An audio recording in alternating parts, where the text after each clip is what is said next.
Hey, what's up guys? Houston here. Look, if you're trying to start a new business because you sick of your job, you just hate your job, or you just been laid off and you figure, hey, I'll start my own business, but you don't know where should you start at. You hear a lot about tier credit, okay? Building up business credit with Dun and Bradstreet and things of that nature. Well, I'm gonna show you the cheat code in order to start building the foundation of your business, right? So here's the thing about it. First, you need to understand it's choosing the right NAICS code. That's number one, all right? I don't care what nobody says. If you don't do this correctly, it's gonna make it very challenging for you to get funding, all right? So this is number one, all right?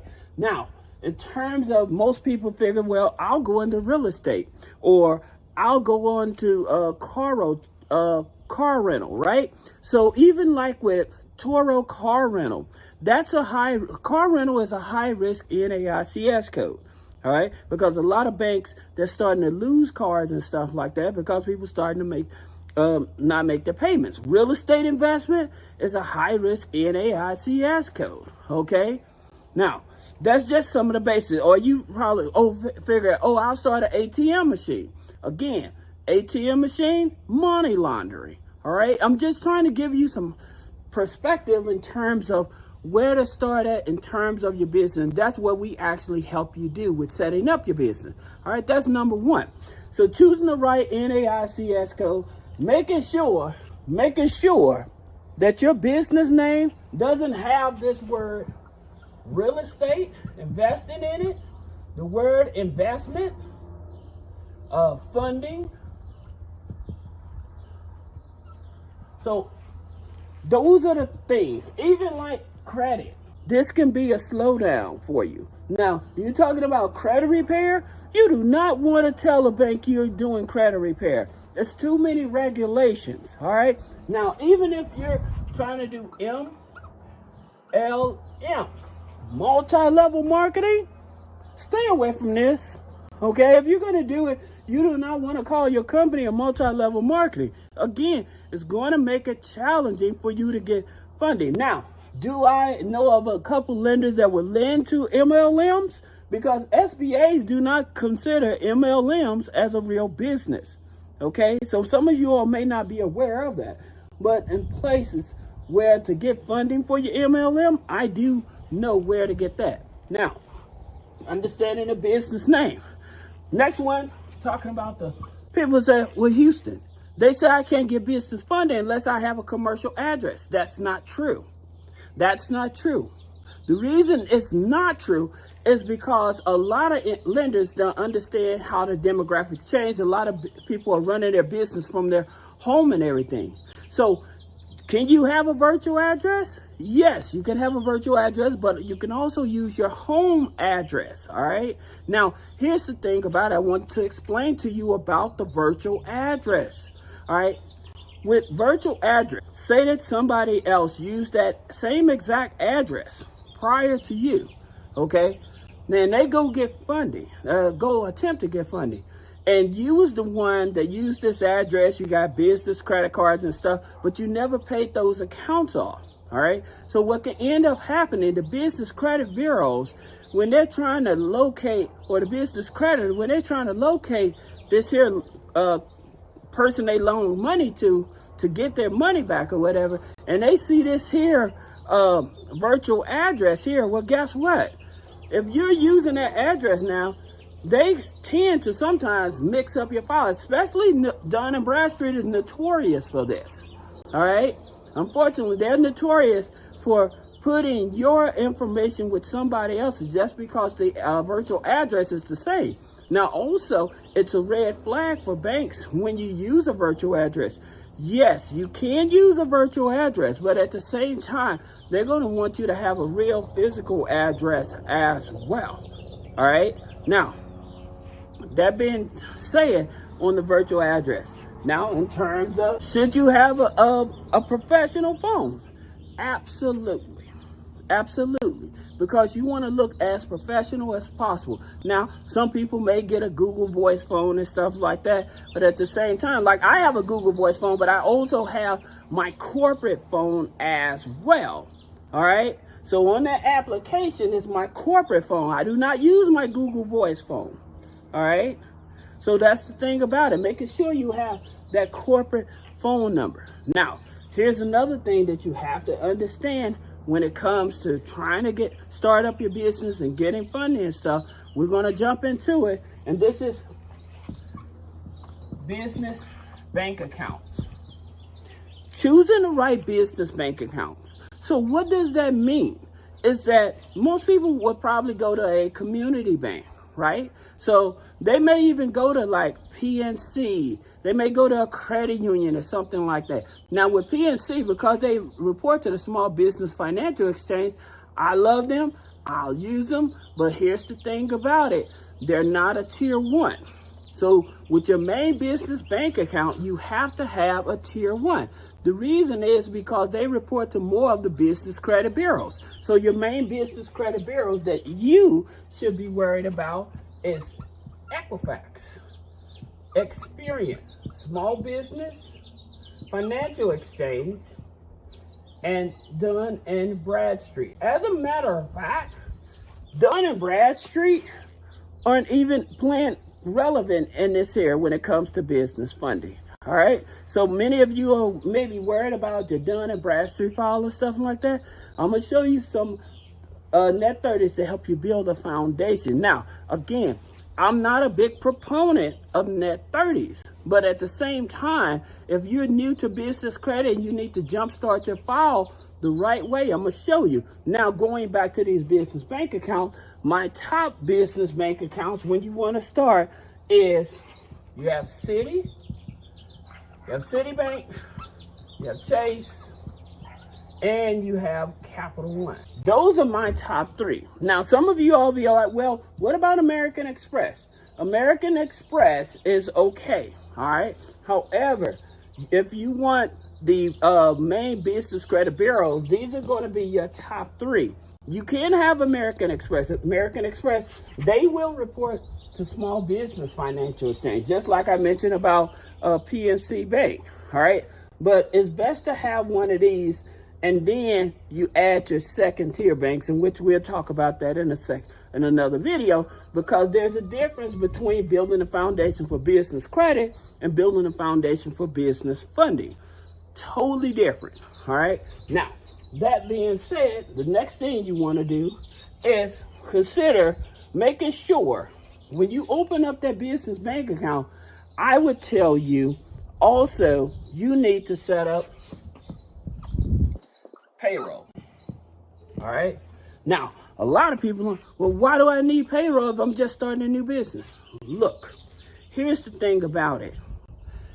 When you have a new business set up, and yes, you can loan money to your business. There's just a separate document you have to file that lets you know that, hey, I'm personally loaning money for startup capital in my business. All right.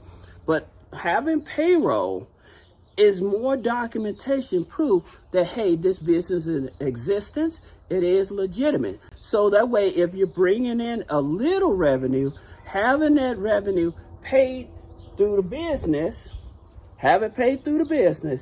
then have the business cut you a check. All right. And then the business cut you a check. Then you make that deposit into your checking account. So now they see that the business is profitable and it's profitable enough to actually pay you a check. Now, in terms of different structures, all right, let me back up right quick because most people don't understand. You have your LLC, your most common ones, and you have your corporations, right? S Corp, and then you have your regular corp, right? Now, most people, they tend to go for the LLC, all right? The reason they do that is because you more likely are probably working a job, all right? And maybe a CPA or attorney said, hey, you need an LLC so that you can minimize your taxes. But here's the thing about it. They don't tell you that when you have an LLC, it's not considered a growth company.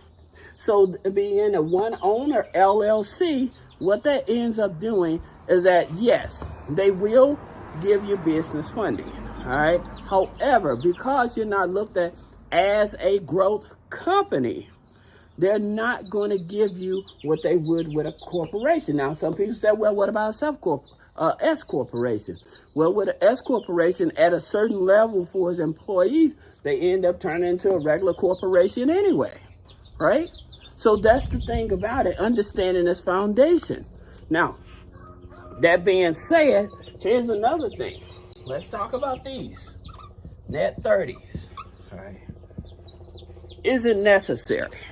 Well, again, if you're brand new to business credit and you're starting your business and stuff, you don't necessarily have to have them. But if you're going to use them to help strengthen the business credit file, I'm going to show you which ones are your cherry pickers, right? So that way you can do it the right way. Now, one key thing I always tell people, when you open up your business bank account and you set up your payroll, you also want to have a PayPal business account.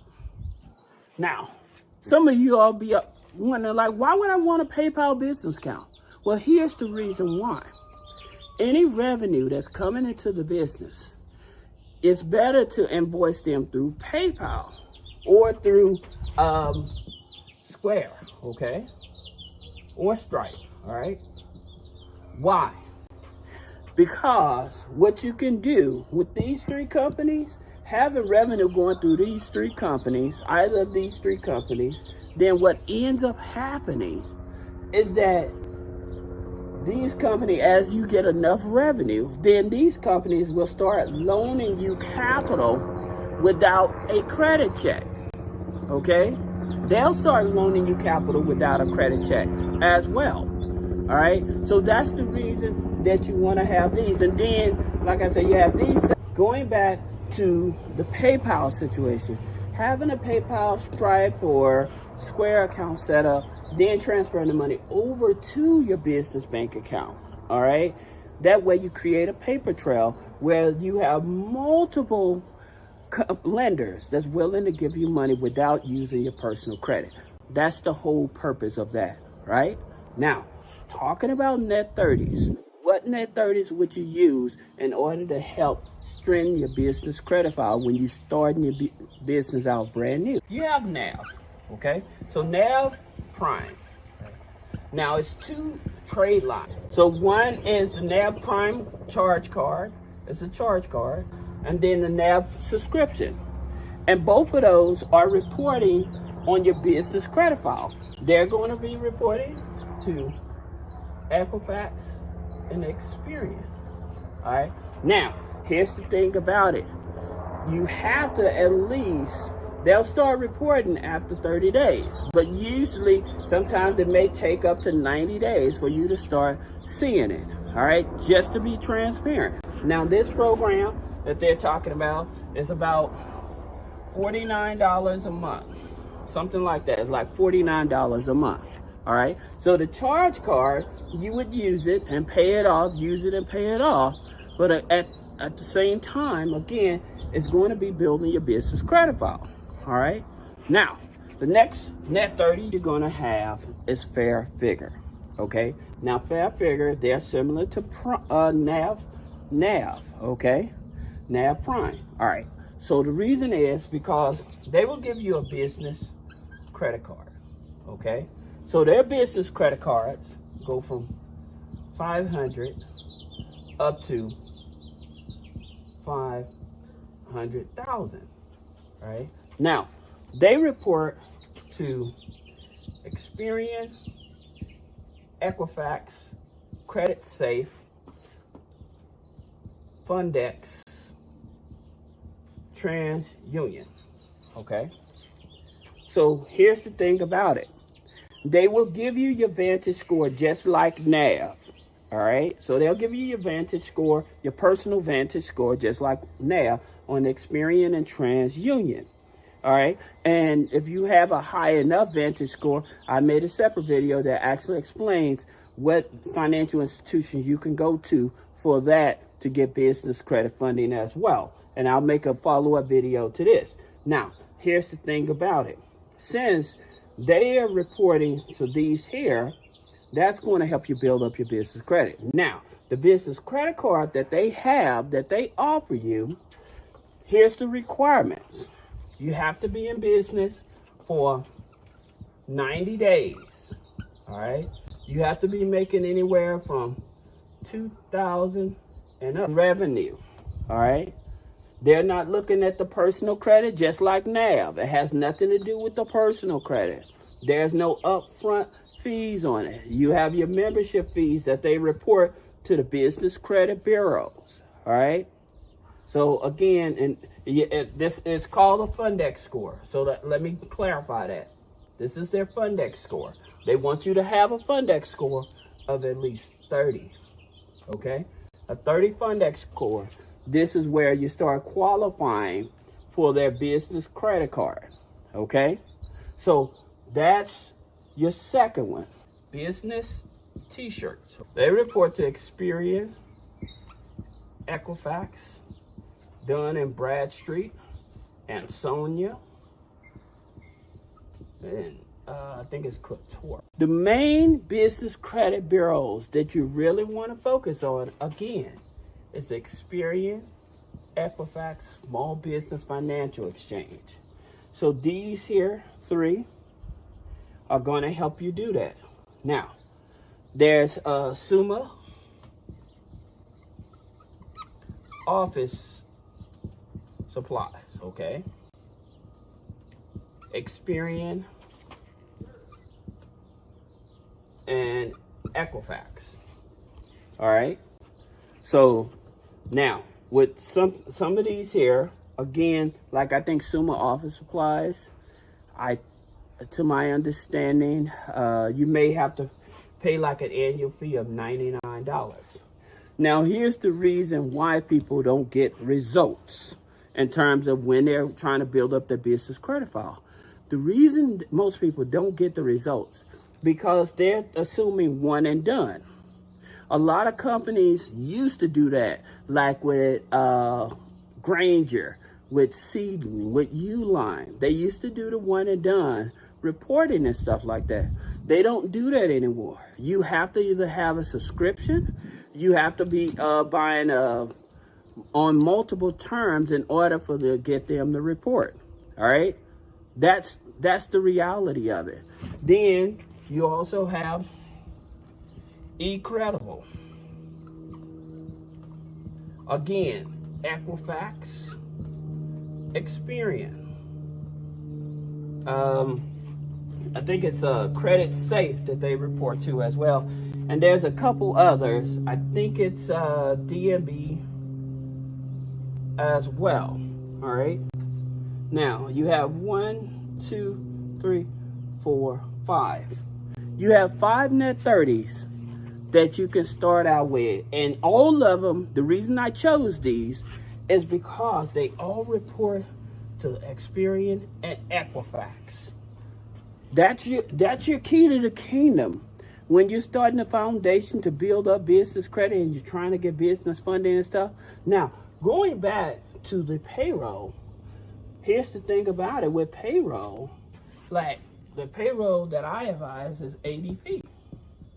And the reason is because they report Experian and Dun and Bradstreet. So you'll actually have 6 trade lines that's actually reporting.